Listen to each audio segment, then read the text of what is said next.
The biggest challenge people have is which skis, because there is such a variety. People can do light mountain touring.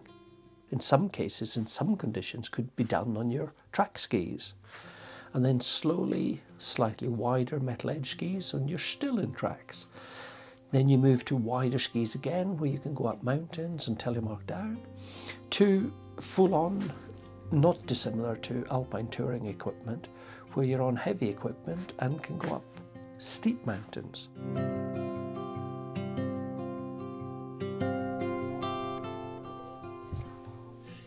So, if you've had experience with track skiing, then there's a strong chance it's a ski like this, which is very narrow, very light, and it fits perfectly into the tracks. So this is a standard track ski.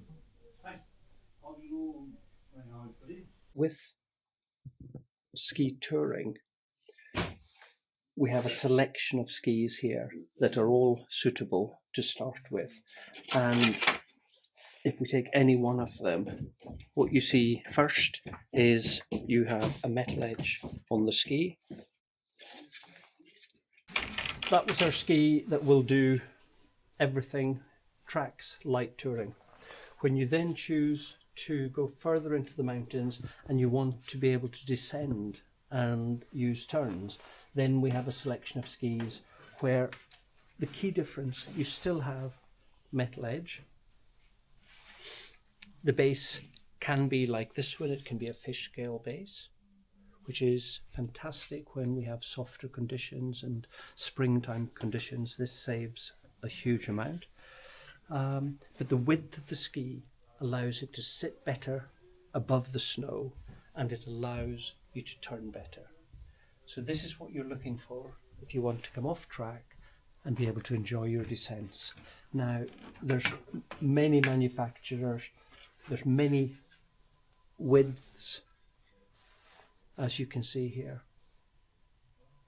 But it depends on what you're looking for. How do they compare to an alpine ski? Could we just see the difference in scale?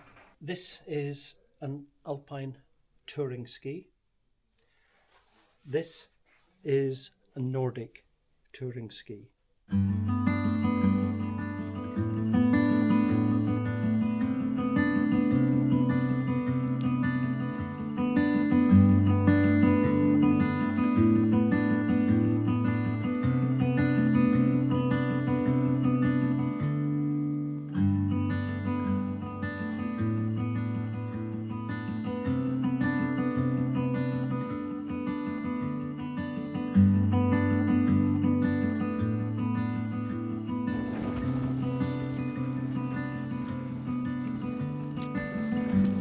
Do you need instruction, or are you happy in how these work? We appreciate the instructions, so don't break them. We just push forward. That's it, secure. That's what Yeah, beautiful system. So take time to get this perfectly central.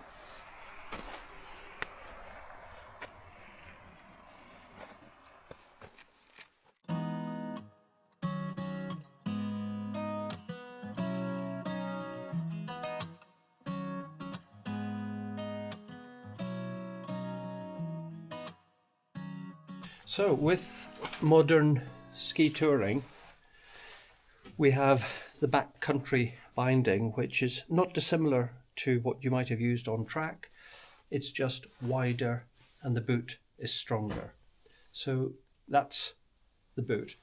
Now for the binding, the system here, again similar to your track binding, where you glide in at the front, clip in and just push down, and you have the same system that you're used to on your track skis, but it's much stronger.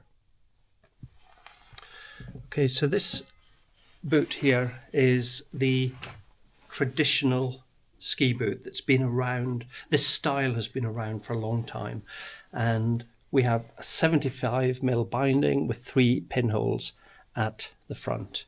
Now the binding for this boot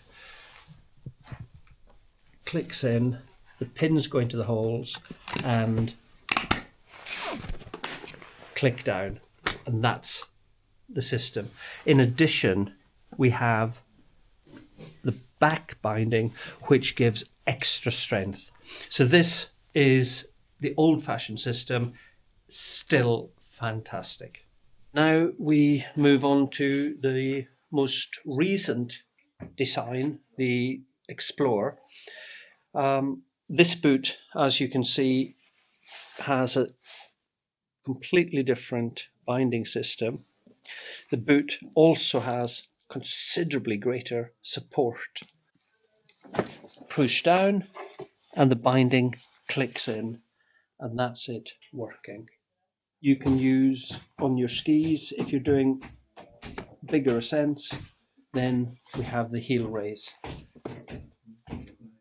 Release of it is very simple, just click out. If you come from an alpine background, then poles like this you'll have been used to, with small baskets and short. If you come from a background from track skiing, then you'll be used to poles something like this with baskets like this. And we normally have good, very strong hand grips and very small baskets for our track skis, because we're skiing on well compressed snow. For our mountain touring, the biggest difference, I think I'd like to start with the baskets. Can you see the difference in size? Let me just give you a comparison. So this is the biggest difference, because you can be on soft snow and this larger basket will not sink through the snow and it will give you support. Cork handles for warmth and very simple grips.